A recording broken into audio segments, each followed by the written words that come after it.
The covenant of grace was first made with man in Eden, when after the fall, there was given a divine promise that the seed of the woman should bruise the serpent's head. To all men, this covenant offered pardon and the assisting grace of God for future obedience through faith in Christ. It also promised them eternal life on condition of fidelity to God's law. Patriarchs and Prophets, page 370, paragraph 2.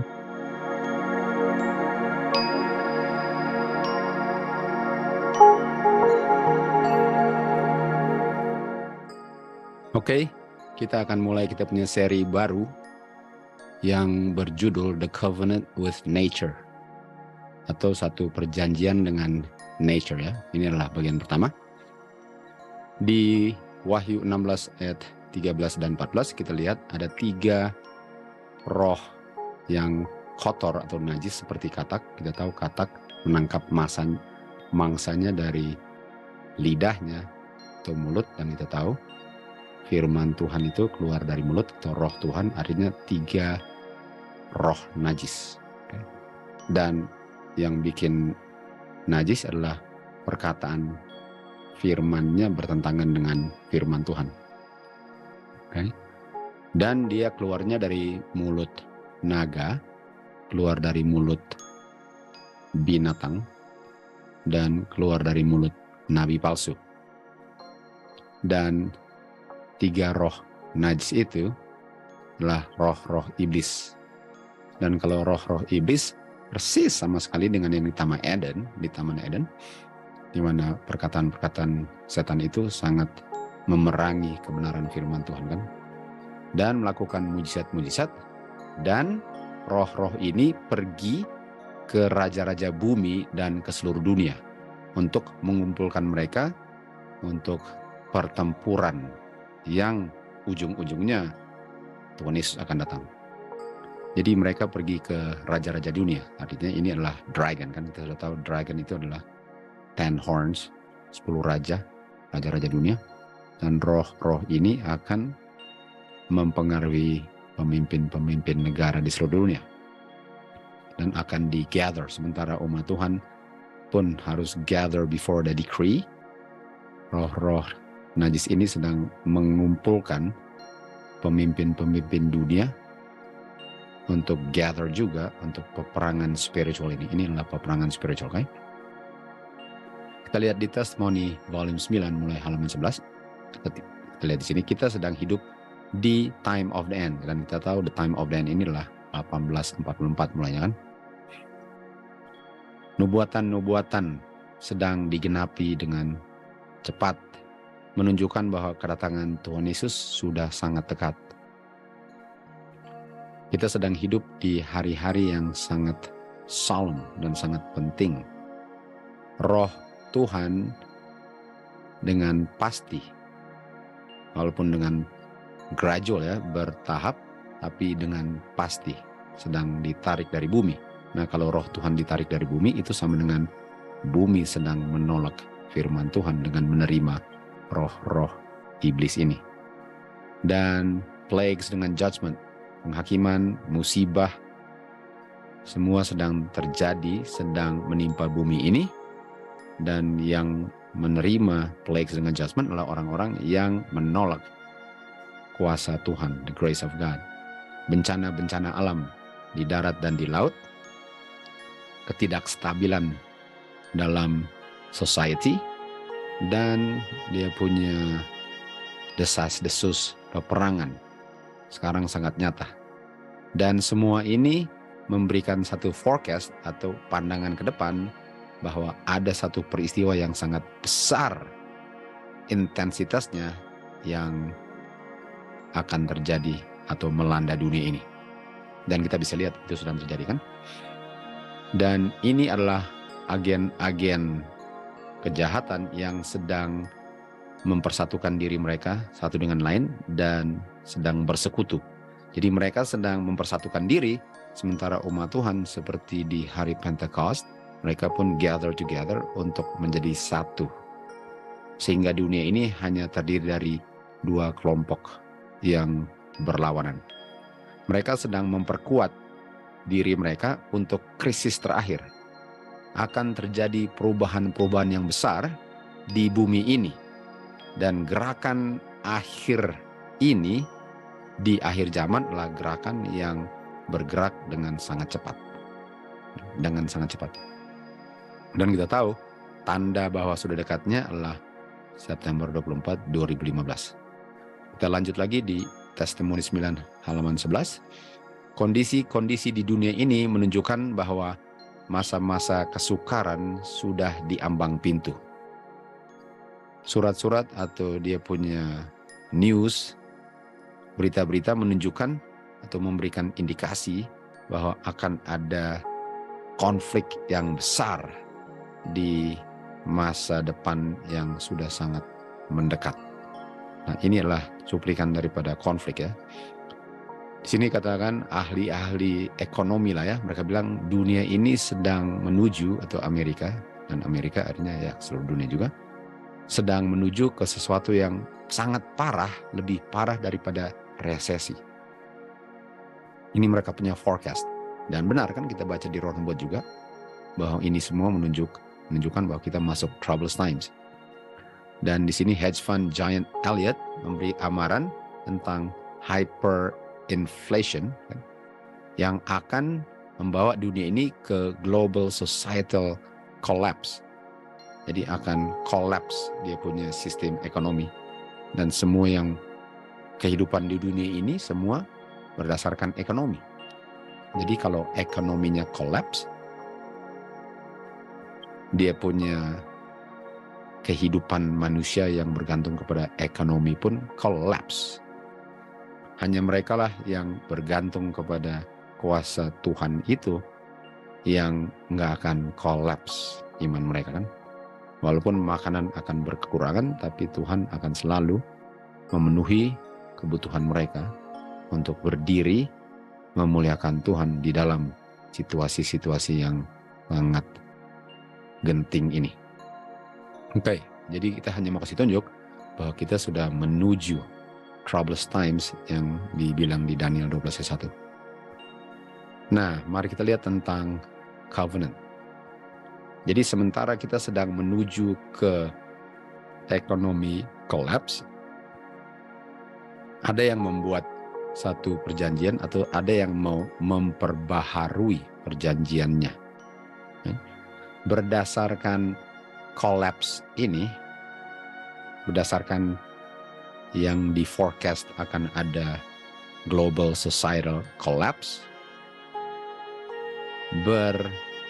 berjalan bersama-sama, ada yang mau memperbaharui covenant berdasarkan antisipasi collapse-nya. Tuhan Yesus katakan di Matius 5 ayat 17, jangan kamu berpikir bahwa saya datang ke dunia ini untuk membinasakan hukum atau the prophets. Kita tahu prophets adalah the spirit of prophecy atau the testimony of Jesus. Artinya terus bilang jangan pikir saya datang untuk membinasakan the commandments of God dengan the spirit of prophecy. Di Wahyu 12 ayat 17 dia. Saya nggak akan membinasakan itu. Saya datang ke dunia ini bukan untuk membinasakan itu. Saya mau fulfill, saya mau memenuhi tuntutan daripada law and prophets yang manusia tidak bisa penuhi. Walaupun itu adalah pembahasan untuk pelajaran lain kan. Jadi Tuhan Yesus bilang, saya datang bukan untuk meniadakan hukum. Saya malahan untuk menyanjung, mengangkat, menunjukkan kemuliaannya daripada hukum itu ya. Nah ini kata ini mirip sekali ya. Think not to destroy. Not to destroy. Di Yohanes 3 ayat 17 dikatakan di sini, Bapa ngirim anaknya not, bukan untuk condemn dunia kan. Jadi waktu Tuhan Yesus datang ke dunia, dia datang bukan untuk destroy the law, dan waktu Bapa kirim anaknya ke dunia, dia datang bukan untuk condemn the world kan. Nah kita tahu, jadi apa hubungan the world dengan the law? Karena dikatakan hukum nggak akan di-destroy, dunia nggak akan dikondem. Kondem itu artinya dituduh sebagai pelanggar hukum. Nah, ini kata hukumnya sama nih. Jadi kita tahu di Roma 3:23 bahwa semua orang telah berdosa. Semua orang telah melanggar 10 hukum. 1 Yohanes 3:4. Dan karena semua orang telah melanggar 10 hukum, semua orang dikondem. Semua orang sudah dituduh sebagai pelanggar hukum. Dan Tuhan Yesus datang ke dunia ini bukan untuk menghukum, karena tanpa datang pun manusia sudah dihukum. Jadi Tuhan Yesus datang ke dunia ini untuk menyelamatkan orang yang dituduh hukum sebagai pelanggar hukum. Tapi jangan pikir bahwa karena orang yang melanggar hukum mau diselamatkan, caranya untuk meniadakan hukum. Bukan itu. Jadi saya akan selamatkan orang berdosa tanpa meniadakan dosanya. Tanpa meniadakan hukumnya. Karena dosa adalah pelanggaran hukum. Jadi saya datang bukan untuk meniadakan hukum, saya mau menyelamatkan orang dari tuduhan dosa sebagai pelanggar hukum, sementara hukumnya tetap berjalan. Artinya orang yang diselamatkan adalah orang yang tidak dituduh hukum sebagai pelanggarnya. Jadi ini bukan saya mau datang binasakan hukum supaya orang yang tertuduh tidak tertuduh lagi. Bukan begitu. Saya datang untuk menyelamatkan orang dari pelanggaran hukumnya sehingga mereka tidak melanggar hukum lagi karena hukumnya nggak pernah ditiadakan. Artinya kita tahu di Bukit Sinai, nah kita lanjut ya, jangan saya kecepatan. Oke, kita lanjut di Yohanes 3:18 dikatakan, dia yang percaya akan dia, Tuhan Yesus, tidak dituduh sebagai pelanggar hukum. Tapi dia yang tidak percaya kepada Tuhan Yesus, dia sudah dituduh sebagai pelanggar hukum. Nah, mari kita ulang lagi. Katakan di sini, dia yang percaya kepada Tuhan Yesus. Kalau dia yang percaya kepada Tuhan Yesus bilang apa? Saya tidak mau membinasakan hukum dan kesaksian. Jadi kalau saya percaya Tuhan Yesus, saya percaya bahwa Tuhan Yesus datang bukan untuk meniadakan hukum dengan prophets. Dan kalau saya percaya bahwa Tuhan Yesus datang bukan untuk membinasakan hukum, saya bisa diselamatkan untuk tidak melanggar hukum yang tidak pernah ditiadakan. Tapi kalau saya nggak percaya bahwa Tuhan Yesus datang tidak untuk membinasakan hukum, dan yang saya mengerti, saya pilih untuk percaya adalah Tuhan Yesus datang untuk meniadakan hukum, dan caranya untuk menyelamatkan orang untuk tidak dituduh hukum ialah untuk tiadakan hukum, dia tetap dituduh sebagai pelanggar hukum. Karena hukum nggak pernah ditiadakan. Hukum nggak pernah bisa ditiadakan. Lalu di Matius 5 ayat 19 dikatakan, barang siapa melanggar salah satu daripada hukum ini dan mengajarkan orang lain untuk boleh melanggar. Nah, kalau boleh melanggar, artinya hukumnya yang ditiadakan. Artinya kalau ada orang bilang, barang siapa bilang bahwa Tuhan Yesus datang untuk meniadakan hukum dan mengajar orang lain untuk bilang yang sama, dia nggak akan masuk kerajaan surga. Dia nggak akan masuk kerajaan surga, karena di Wahyu 22 ayat 14 kita tahu, diberkatilah orang yang melakukan hukum Tuhan. Bukan diberkatilah orang yang tidak melanggar, karena nggak ada hukum yang menuduh dia sebagai pelanggar. Bukan itu. Yang melakukan hukum artinya hukumnya masih ada. Jadi barang siapa bilang, oh hukumnya sudah ditiadakan sehingga kamu nggak apa-apa untuk berzina, nggak apa-apa untuk tidak berbakti hari ke-7 dan sebagainya karena hukumnya sudah ditiadakan. Dan kalau kamu percaya itu dan kamu ajarkan itu, kamu nggak akan masuk kerajaan surga. Kamu sudah dituduh hukum sebagai pelanggar hukum karena hukum itu nggak pernah ditiadakan. Kamu saja yang percaya tipuan itu. Kita ke Ulangan 9 ayat 9. Kan? Di sini dikatakan waktu Musa naik ke gunung untuk menerima 2 loh batu, Dan dua batu itu adalah loh batu perjanjian, the covenant kan, perjanjian. Nah kalau dibilang loh batu perjanjian, perjanjiannya bukan loh batunya. Dan Michelle tahu ini. Perjanjiannya ialah kamu akan memenuhi perjanjiannya kalau kamu menurut hukum. Jadi bagaimana bisa ada perjanjian kalau perjanjian itu diadakan berdasarkan penurutan hukum. Dan kalau hukumnya ditiadakan, nggak ada juga dia punya covenant atau perjanjian.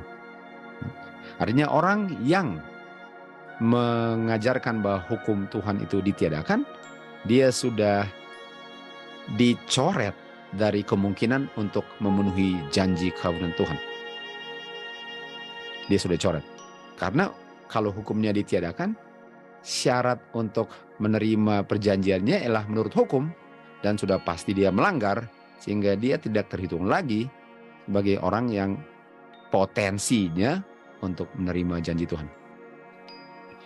Nah, kalau kita bicara tentang covenant ya, kalau kita bicara tentang covenant itu perjanjian, kita tahu covenant itu selalu diadakan dalam upacara pernikahan. Artinya covenant itu sama dengan perjanjian antara suami dan istri. Jadi suami dan istri.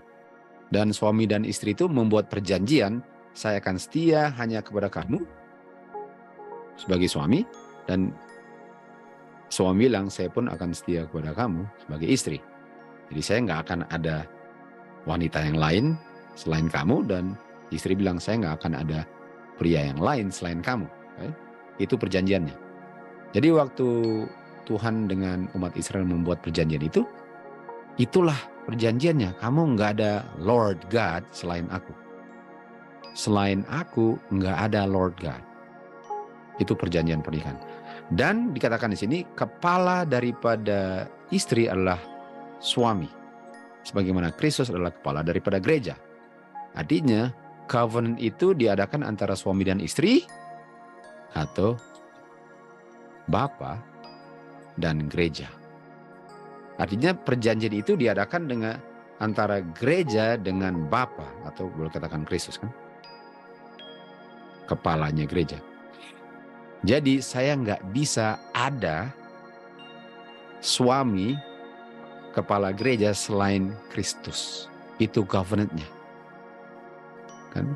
Dan kalau saya melanggar hukum, pelanggaran hukum itu karena saya ada selain kepala gereja Kristus, pria yang lain. Itu caranya untuk melanggar hukum. Okay? Itu caranya melanggar hukum. Nah kita kembali ke yang kutipan tadi ya. Kutipan tadi dikatakan, saya nggak mau binasakan hukumnya. Dan kalau nggak mau binasakan hukum, sedangkan hukum sudah menuduh semua orang berdosa sebagai pelanggar hukum, artinya Tuhan mau memperbaharui dia punya covenant kepada orang yang sudah berselingkuh. Kamu sudah dituduh sebagai orang yang berzinah, tapi saya mau memperbaharui dia punya covenant dengan kamu, tapi saya nggak akan ganti hukumnya, saya akan tolong kamu untuk tidak berdosa. Itu covenantnya. Kan? Itu dia punya covenant. Jadi suami ini dia nggak akan singkirkan istrinya, dia mau memperbaharui perjanjian nikahnya dengan menolong istrinya tidak berselingkuh lagi. Jadi di Efesus 5 ayat 3 kita tahu Kristus adalah kepala gereja dan gerejanya lah yang berselingkuh. Dan dikatakan di sini oleh sebab itu gereja harus tunduk kepada kepalanya Kristus. Dan gereja dengan Kristus atau kepala dengan tubuh menjadi satu. Dan kalau mereka menjadi satu, mereka tidak akan malu. Malu adalah hasil dosa kan. Artinya malunya terjadi kalau kamu satu flesh dengan yang bukan kamu punya pasangan covenant itu. Dan karena Hawa sudah lebih percaya kepada perkataan setan, dia sudah melanggar hukum, covenantnya sudah broken, Tuhan mau memperbaharui lagi, mau kasih ingat. Dan Tuhanlah yang akan menolong manusia gerejanya untuk menurut akan perintah firman Tuhannya dan hukumnya. Bukan dengan meniadakan hukum, tapi untuk tetap mempertahankan hukum, tapi menolong gerejanya. Dia punya bride untuk tidak melanggar. Ini dia punya covenant. Ini dia punya restoring the covenant. Okay? Dan inilah marital covenant, perjanjian pernikahan. Baik. Lalu dikatakan di sini bahwa Bapa adalah imam daripada rumah tangga. Nah, Bapa adalah imam rumah tangga. Artinya kepala covenant itu dengan imam. Jadi gereja punya perjanjian atau imam punya perjanjian dengan gereja. Artinya gereja punya kepala adalah imam. Dan kita tahu father adalah pria, bukan wanita kan? Father adalah pria, bukan wanita. Jadi kepala gerejanya adalah pria, father. Dan dia adalah imam. Jadi gereja membuat covenant dengan father atau pria yang adalah imam. Di Wahyu 17 dikatakan ada penghakiman the great whore, pelacur wanita. Jadi penghakiman ini ditujukan kepada wanita yang melacurkan dirinya. Artinya kalau wanita yang melacurkan dirinya, artinya dia sudah tidak setia dengan covenantnya, di mana dia sudah memilih raja-raja bumi yang bukan Kristus. Dia telah membuat covenant dengan raja-raja dunia. Itu namanya fornication, percabulan, perzinahan. Harusnya wanita gereja itu punya covenant dengan Kristus, kepala gerejanya. Tetapi wanita ini kalau melacur, dia buat covenantnya dengan raja-raja bumi. Jadi ini marital covenant ini adalah counterfeit, palsu, antara binatang, the beast, kita tahu the beast, dan the kings of the earth, raja-raja bumi ya. Ini adalah perjanjian palsu. Karena perjanjiannya antara gereja dan Kristus, bukan gereja dengan pemerintah atau raja-raja bumi. Ini adalah fornication. Dan kita tahu covenant dengan Kristus, Kristus adalah priest sebagai kepala gereja. Nah, mari kita lihat ini percabulan ini, siapa kepala gerejanya? Siapa priestnya? Betul? Siapa dia punya priest? Harusnya pria, dia punya priest. Kalau ini siapa? Apakah raja-raja bumi dia punya priest? Mari kita lanjut. Di Wahyu 17 dikatakan ada wanita gereja duduk di atas binatang. Kita tahu binatang adalah apa? Raja-raja bumi. Wanita gereja artinya siapa kepalanya? Kalau yang duduk itu wanita. Artinya wanita menjadi kepala gereja. Artinya wanita ini sudah mengambil posisi Kristus sebagai kepala gereja. Ini namanya apa? Woman ordination. Di mana kepala gereja adalah wanita. Makanya ini nggak boleh. Jadi ini namanya fornication. Okay. Dan siapa dia punya imam dan? Siapa dia punya imam? Siapa dia punya priest? Well, kepala gereja priest kan? Priest harusnya apa? Father. Bukan wife. Bukan mother. Oke, mari kita lihat sini. Ordained Catholic women. Lalu inilah dia punya minister ya. SDA dengan Women's Ordination. Inilah minister-minister SDA. Wanita semua. Dan ini sudah sering sekali kan, bukan suatu hal yang baru ini. Jadi kita bisa lihat bahwa ada kepala gereja, pastor, priest yang adalah wanita. Dan ini SDA, ini Catholic. Ini dia. Apakah ini sesuai dengan Efesus 5 ayat 23? Lalu kita lihat di sini di Wahyu 17 ayat 4. Dan wanita ini, wanita yang tadi kan, wanita yang duduk di atas raja-raja, dia dihiasi dengan warna ungu, warna merah, dan emas dengan permata-permata ya. Dan di tangannya ada cawan emas penuh dengan abomination. Kita tahu abomination adalah fornication, dengan kekejian daripada percabulannya. Jadi kita bisa lihat bahwa ini covenant yang Tuhan punya, yang dia mau perbaharui. Ada dia punya counterfeit, di mana dia mau membuat satu covenant, tapi persoalannya covenantnya bukan dengan Kristus, covenantnya dengan raja, dan yang menjadi kepalanya adalah gereja, wanita. Jadi ini benar-benar sudah terputar balik ya, sudah terputar balik. Covenant yang palsu.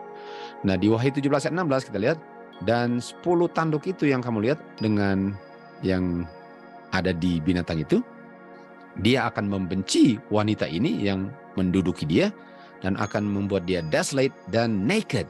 Naked, shame kan, artinya malu. Dia tahu, tadi kita baca bahwa covenant antara pria dan wanita atau Kristus dan gerejanya yang menjadi one flesh, dan mereka nggak shame, mereka nggak malu. Dan kita tahu malu itu hasil daripada dosa. Artinya covenant ini adalah covenant dosa,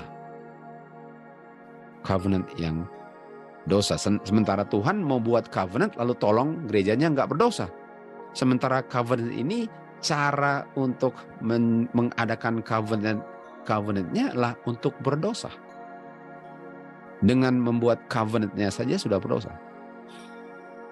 Di Kejadian 3 ayat 10, Adam dan Hawa bilang apa?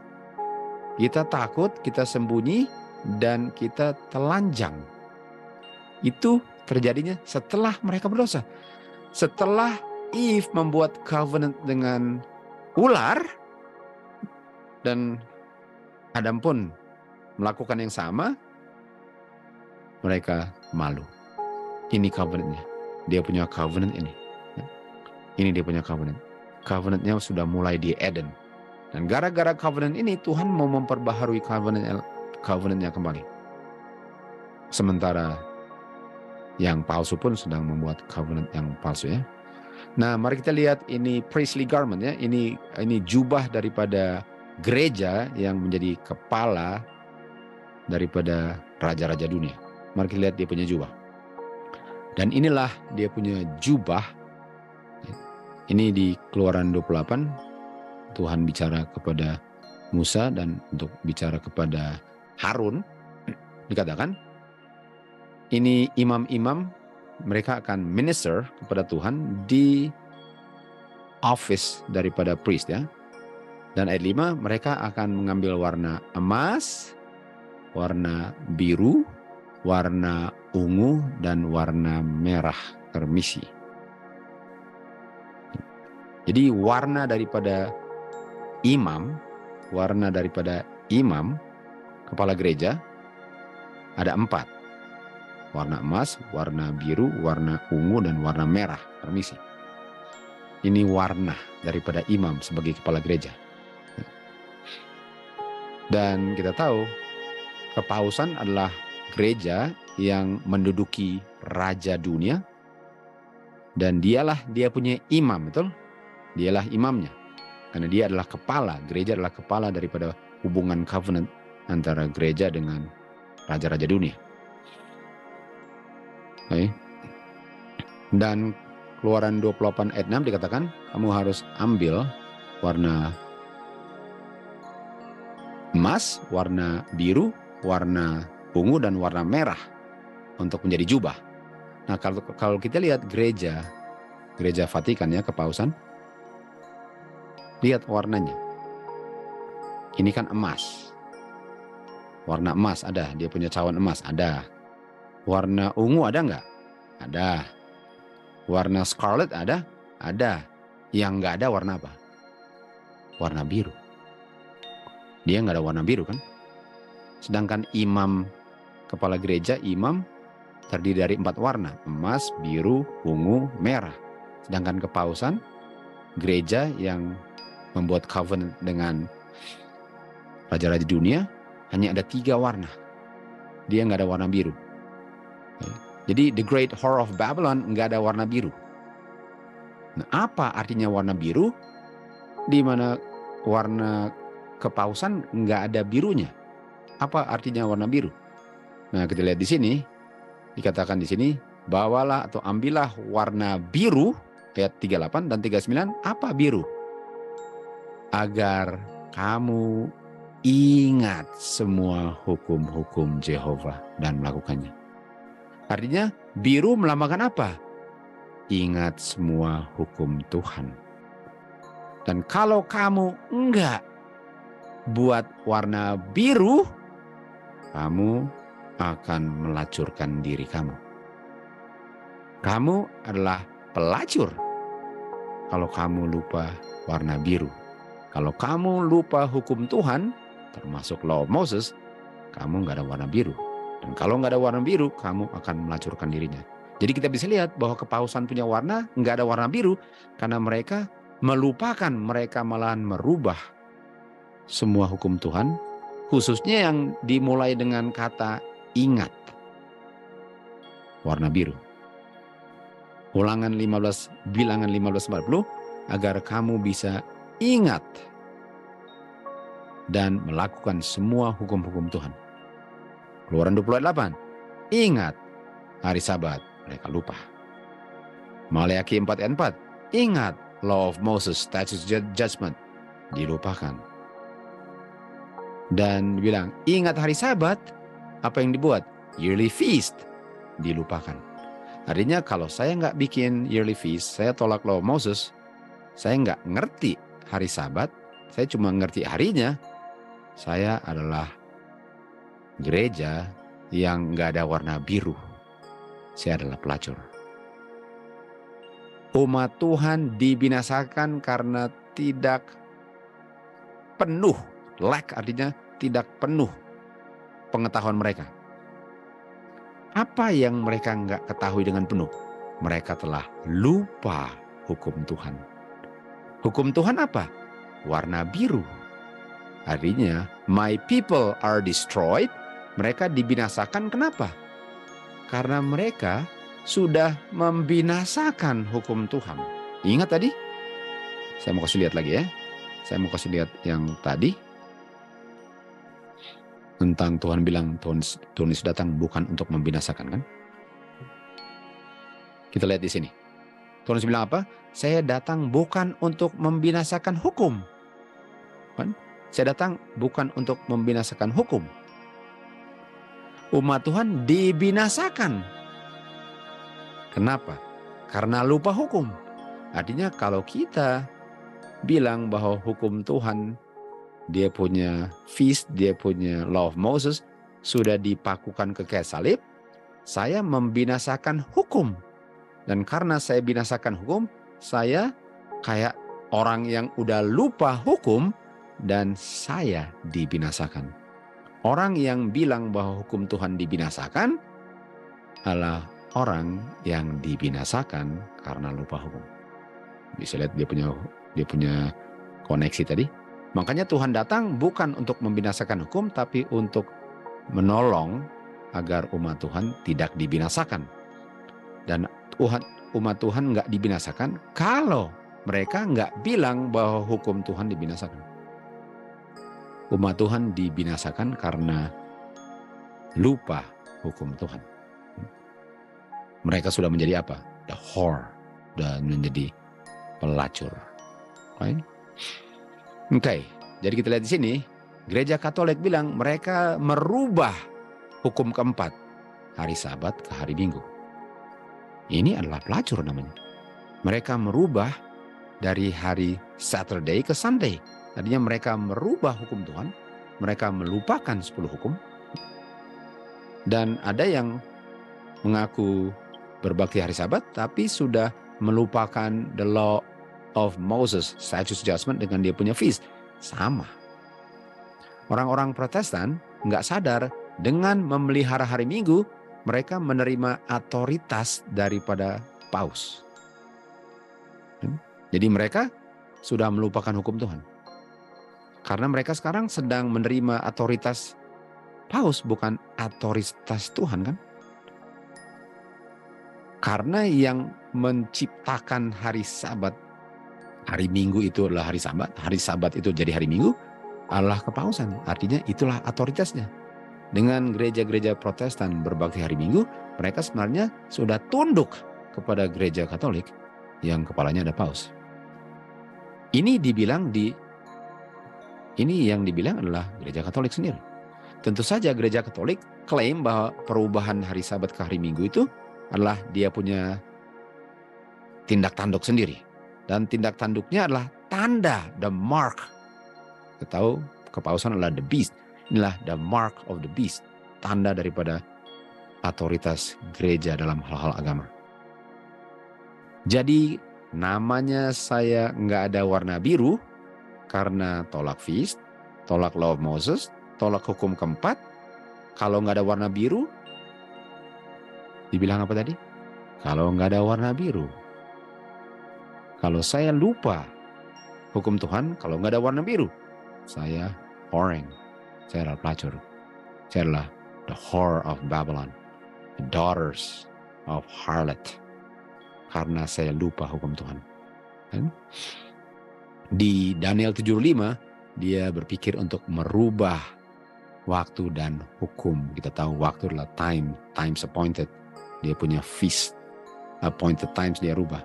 Dan yang kita tekankan di sini adalah hukum Tuhan. Merubah sama dengan lupa hukum Tuhan. Wahyu 13 ayat 16. Dia akan memaksakan semua orang untuk menerima tanda. Tandanya apa? Tanda otoritasnya apa? Hari Minggu. Jadi kalau saya lupa hukum Tuhan, saya lupa law of Moses, saya lupa feast, saya terima tanda binatang. Karena saya sudah menjadi whore. The whore of Babylon. Dan whore of Babylon otomatis terima tanda binatang. Karena yang membuat lupa siapa? Yang membuat lupa adalah kuasa kegelapan setan melalui agennya di dunia. Dan kalau saya lupa artinya saya sudah dilupakan oleh kuasa yang mau saya lupa. Dan kuasa itu adalah kuasa yang memiliki tanda binatang. Tanda sebagai tanda binatang itu kan. Di Wahyu 13 ayat 15, barang siapa yang tidak mau menerima tanda itu akan dibunuh. Akan dibunuh. Barang siapa tidak mau menerima tanda itu akan dibunuh. Jadi kita bisa lihat bahwa orang-orang yang nggak mengerti hukum Tuhan, yang bilang bahwa Tuhan datang untuk membinasakan hukum, mungkin mereka nggak bilang 10 hukum ya, yang mereka bilang Tuhan memakukan ke kayu salib. Dia punya prinsip ceremonial law dengan dia punya feast. Itu sudah melupakan hukum. Dan yang membuat orang itu bisa bilang itu karena dia nggak mengerti hukum Tuhan. Dan kalau nggak mengerti hukum Tuhan, karena kita tahu the law of Moses adalah the law of the Lord, dia sudah melupakan hukum Tuhan. Sudah nggak ada warna biru. Tanda daripada Tuhan. Tanda Tuhan punya tanda. Kita tahu tadi tandanya kepausan adalah hari Minggu kan. Tanda daripada Tuhan, Keluaran 31 ayat 15, 6 hari kamu akan bekerja, di hari ke-7 adalah hari Sabat istirahat. Lalu dikatakan sini, barang siapa bekerja pada hari Sabat, dia akan dibunuh mati. Tunggu, tadi tanda binatang, kalau nggak terima tanda binatang apa? Dibunuh mati. Kalau nggak terima tanda Tuhan apa?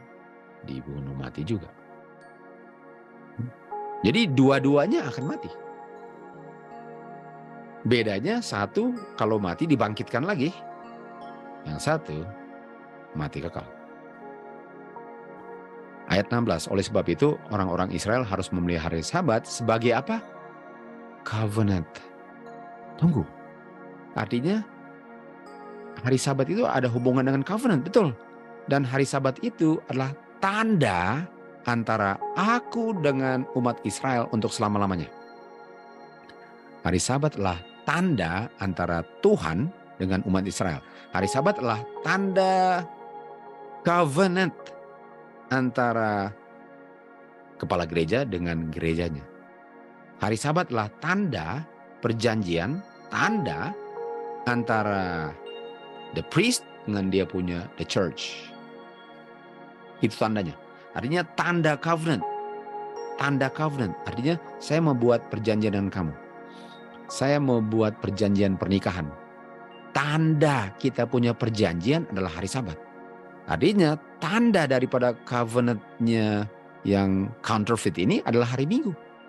Hari Minggu adalah tanda, dan untuk hari Minggu kamu harus lupakan hukum Tuhan. Kamu harus lupakan hukum Tuhan untuk bisa bergabung dalam covenant of death ini. Sementara Tuhan punya tanda, saya punya tanda covenant dengan kamu adalah hari Sabat. Dan hari Sabat ini mingguan kan? Weekly marital, kalau kita tahu ada annual anniversary. Anniversary tahunan kan? Tapi kalau dengan Tuhan, anniversary-nya sesering apa? Sesering setiap minggu. Jadi setiap minggu itu peringatan covenant. Jadi hari Sabat bukan keselamatan saya. Hari Sabat itu kalau saya pelihara bukan untuk saya selamat. Hari Sabat tidak menyelamatkan. Waktu saya pelihara hari Sabat itu ialah tanda yang saya pelihara untuk menunjukkan bahwa saya setia kepada Tuhan, kepada suami, kepada kepala gereja, kepada priest. Saya punya kesetiaan itu saya ungkapkan dalam memelihara tandanya. Anniversary-nya setiap minggu. Dan hari Sabat itu tanda Tuhan punya otoritas. Dan tanda daripada kepausan punya otoritas adalah hari Minggu. Jadi ada berapa covenant? Ada 2 covenant. Covenant pertama, harus lupa hukum Tuhan. Nggak boleh ada warna biru. Dan kamu punya tanda adalah hari Minggu. Covenant yang kedua ialah hari Sabat antara umat Tuhan dengan penciptanya. Dan tandanya ialah saya pelihara hari Sabat sebagai peringatan atau pengungkapan bahwa saya menerima covenant itu. Bahwa Tuhanlah yang menyelamatkan saya, tanpa hukum Tuhan ditiadakan. Sementara hari Minggu, covenant-nya harus tiadakan hukum Tuhan. Hari Sabat, tidak ada hukum Tuhan yang ditiadakan. Oke? Roma 4 ayat 11, tanda, kata lain tanda apa? Meterai. Kata lain tanda adalah meterai. Artinya untuk terima meterai Tuhan ialah untuk mengadakan covenant dengan Tuhan, di mana Tuhanlah saya punya kepala gereja dan dia saya punya priest, dan priest saya ada warna emas, ungu, warna merah, dan warna biru. Sementara seal, meterai, tanda, mark daripada kepausan, imamnya adalah wanita, woman ordination. Dan warna daripada imam adalah emas, ungu, dan merah. Dan kamu harus lupa hukum Tuhan sebagai dasar. Kamu harus lupakan hukum Tuhan. Kamu harus pakukan dia punya feast. Kamu harus pakukan moral law-nya. Kamu harus pakukan dia punya law of Moses. Dengan pakukan law of Moses, otomatis moral law dipakukan. Itu dia punya covenant. Dan Tuhan mau restore dia punya covenant. Dan untuk restore ialah untuk membuat orang ingat akan perjanjiannya dan pentingnya hukum Tuhan tidak dibinasakan. Karena kalau hukum Tuhan dibinasakan, saya punya covenant bukan dengan Tuhan. Saya punya covenant dengan yang membinasakan hukum Tuhan. Paling kurang dia pikir untuk binasakan hukum Tuhan. Roma 2 ayat 29 dikatakan, dia adalah orang Yahudi hanya kalau dia punya hati di-circumcise, di spirit. Artinya dia adalah orang yang di-circumcise hatinya, atau dia punya keinginan daging, ya daginglah yang di-circumcise kan. Tadi kita lihat di sini bahwa tandanya adalah circumcision. Tapi tanda itu adalah kita punya hati. Kita punya keinginan daging itu. Daging itu yang dipotong. Itu tandanya. Artinya orang yang memelihara hukum Tuhan, dia punya daging sudah dikorbankan, di-circumcise. Supaya daging yang selalu menghalang-halang saya untuk menurut hukum Tuhan ditiadakan, sehingga hukum Tuhan bisa dipelihara dengan kuasa Tuhan. Tapi kalau hukumnya disingkirkan, artinya saya hanya di-circumcise secara outwardly, bukan di dalam spirit. Walaupun di luar di-circumcise, tapi dagingnya enggak, sehingga hukum Tuhannya lah yang di-circumcise. Bisa lihat itu kan? Ibrani 8 ayat 10. Inilah covenant yang saya akan buat dengan rumah Israel, dan hari-hari itu dia bilang apa? Saya akan tulis saya punya hukum di dalam pikiran mereka dan tulis dalam hati mereka. Artinya hukum itu bukan hanya di loh batu untuk dibaca secara letter, tapi hukum itu secara spirit karena ditulis oleh roh Tuhan di dalam hati saya. Karena di hati saya sudah di-circumcise, dia punya flesh, sehingga sekarang hukum Tuhan yang ditulis di situ. Di Patriarchs and Prophets, sekali lagi Tuhan acknowledge Israel sebagai umatnya, dan tanda covenant itu di-restore hari Sabat. Kan? Dan dikatakan itu dia punya right daripada circumcision dijalankan. Untuk dijalankan dia punya sistem circumcision itu bukan berarti karena circumcisionnya, tapi itu melambangkan saya punya hati di-circumcise. Dan untuk di-circumcise itu sama dengan hatinya di-circumcise, sama dengan orang yang dibaptis. Nggak ada gunanya air baptisan kalau hatinya tidak dibaptis. Kalau dia nggak dilahirkan kembali dalam hati, nggak ada gunanya celup di airnya. Jadi waktu mereka di-circumcise, itu melambangkan mereka punya daging di-circumcise, sehingga bukan hukum Tuhan yang di-circumcise. Itulah caranya untuk mereka bisa memenuhi covenant mereka. Dan tandanya daripada itu apa? Hari Sabat. Yeskel 20 ayat 12, hari-hari Sabatku adalah tanda bahwa akulah yang sanctify mereka. Nah, untuk disanctify artinya kamu dipisahkan dari orang-orang yang menolak akan covenant ini. Artinya kamu dipisahkan. Kalau dulu ada banyak calon istri, kamu yang disanctify. Saya pilih kamu, dan kamu dipilih berdasarkan kamu terima perjanjiannya. Jadi kamu dipisahkan dari orang yang tolak. Kamu dipisahkan dari orang-orang yang memakukan 10 hukum. Kamu terima 10 hukum karena kamu punya daging yang di-destroy, bukan the law and the prophets yang di-destroy, sehingga kamu dipisahkan dari orang-orang yang penyembah berhala. Dan tanda sanctification apa? Hari Sabat. Hari Sabat. Sehingga kamu menjadi gereja yang mulia, tidak bercacat, kudus, dan tidak ada cemara. Itu dia punya covenant. Covenant ialah Tuhan datang untuk membuat gerejanya mulia. Dan mulia itu kalau karakternya memantulkan 10 hukum yang mulia. Jadi bagaimana gereja Tuhan mulia kalau hukumnya ditiadakan? Orang itu dibilang mulia kalau dia punya righteousness sama dengan hukum. Jadi bagaimana orangnya mulia kalau yang bilang mulia sudah dibinasakan? Yang membuat orang gak mulia harus di-circumcise. Barulah dia menjadi glorious church. Right?